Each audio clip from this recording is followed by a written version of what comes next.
starters, I would start with Ninja Spinner Illustration Rares. That is the Japanese version of Chaos Rising.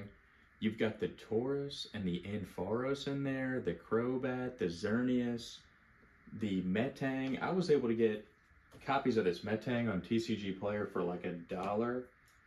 Then you've also got like the Crobat and the Xerneas extremely cheap. And then I'm going to say that some of the Chinese cards, obviously the big chase Chinese cards are like totally insane in value, like the Gengar hunting down the Pikachu. But there's some other cool cards. There's like a Shinji Kanda Master Ball Absol that's Chinese, that's absolutely fire, where I think people have bought it for like $30 in a PSA 10 or something insane. Like, to me, that's pretty wild. And then Ascended Heroes is loaded with illustration rares.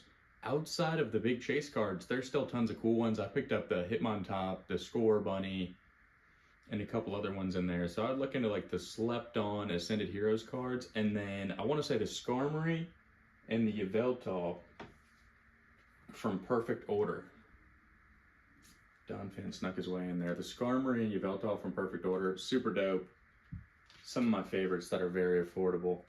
Some of my other affordable favorites would be GameStop stamped promos of less popular or less desirable Pokemon at this time, right? Like, I saw the Tinkaton GameStop promo going for a crazy cheap price at a card shop.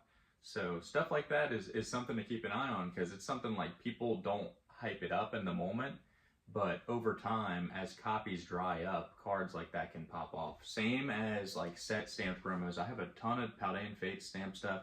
I just picked up the Greninja Stellar Crown stamped promo with Chaos Rising coming out. I was like, you know what, why not, man? That's something that could gain a little bit of traction. And then going on with stamped promos, I want to say some of the Slept On staff promo stamped cards. I'm a huge Flygon fan. Flygon Phantasmal Flames staff promos are going for like sub $50 right now. Some people wouldn't consider that necessarily affordable, but when you look at that pop report, I was kind of like, dang, like that might be a card to scoop up. In a 10, it's still a couple $100, but there's still only like 200 10s. You know what I mean?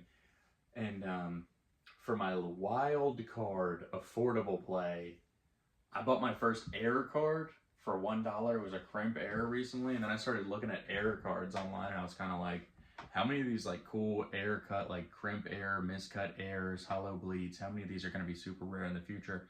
What's genuinely fascinating to me with collecting is rare stuff, like stuff that's like 101, or, you know, there's only a few hundred of. A lot of these cool artworks nowadays, man, they're so high pop, you know, who knows where they're going to be in the future, that kind of deal, right? But that's all I've got for you.